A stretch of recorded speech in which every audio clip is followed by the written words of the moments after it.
ఎన్నికలు దగ్గర పడే కొద్దీ రాజకీయం హాట్గా మారిపోతుంది. ముఖ్యంగా ఉమ్మడి అనంతపురం జిల్లా గుంతకల్లు రాజకీయాలు వైసీపీకు పూర్తిగా అనుకూలంగా ఉంటే ఇంత టీడీపీ అభ్యర్థి కూడా ప్రకటించిన స్థితిలో ఉన్నాయి. ప్రస్తుతం మనతో మాట్లాడేందుకు ఈ విషయం గురించి మనతో మాట్లాడేందుకు గుంతకల్లు ఎమ్మెల్యే వెంకటరెడ్డి గారు ఉన్నారు. సార్, ముఖ్యంగా మీరేమో ప్రజల్లో తిరుగుతున్నారు, మీ ప్రత్యర్థి ఎవరు అనేది ఇంకా డిసైడ్ కాలేదు. ఇది మీకు అడ్వాంటేజ్ డిసడ్వాంటేజ్? ప్రత్యర్థి గురించి ఆలోచన చేసే పనిలో మేము లేము. గెలిచాలా, గెలిపే మా ధ్యేయంగా మేము ముందుకు పోతూ ఉన్నాము. చంద్రబాబు నాయుడు వచ్చినా మేము పోటీలో ఉంటాం, ఖచ్చితంగా గెలుస్తాం. ఇదే మా యొక్క లక్ష్యం.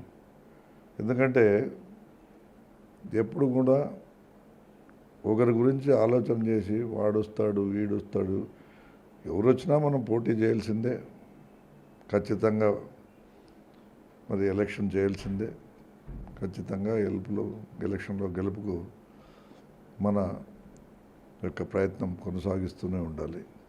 కాబట్టి ఊరు వస్తారనే దానికంటే మనం ఎలా గెలిచాలనేదే మా యొక్క ప్రధాన అంశం.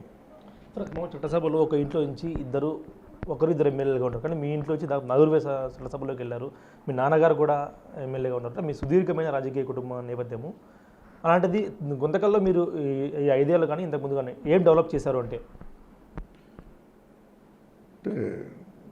గతంలో తెలుగుదేశం పార్టీ ఉన్నప్పుడు కానీ అంతకుముందు కానీ గుంతకల్ గురించి ఏ శాసనసభ్యుడు కూడా అభివృద్ధి వైపు నడవలేదు అనే దానికి చాలా నిదర్శనాలు ఉన్నాయి. కానీ మేము అధికారంలోకి వచ్చిన తర్వాత, మా పార్టీ అధికారంలోకి వచ్చిన తర్వాత, జగన్మోహన్ రెడ్డి గారు ముఖ్యమంత్రి అయిన తర్వాత ప్రత్యేకంగా నన్ను శాసనసభ్యునిగా దాదాపు 50,000 మెజార్టీతో గెలిపించినారు. ఆ ప్రజల్లో ఏ నమ్మకంతో, విశ్వాసంతో మనం గెలిపించినారో ఆ నమ్మకాన్ని వమ్ము చేయకూడదని ఒక దృఢ సంకల్పంతో మేము ప్రత్యేకంగా గుంతకల్ నియోజకవర్గ అభివృద్ధి వైపు పయనించే విధంగా అడుగులు వేశాం. ప్రధానంగా గుంతకల్లో గతంలో దాదాపుగా 25-30 సంవత్సరాల నుంచి కూడా ప్రతి ఒక్కరు కూడా బ్లడ్ బ్యాంక్ తీసుకొస్తాం అని చెప్పి అది సాధ్యపడలేదు.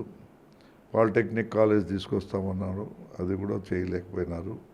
ఇటువంటి రకరకాల అంశాలు ఉన్నాయి, చాలా ఉన్నాయి విషయాలు.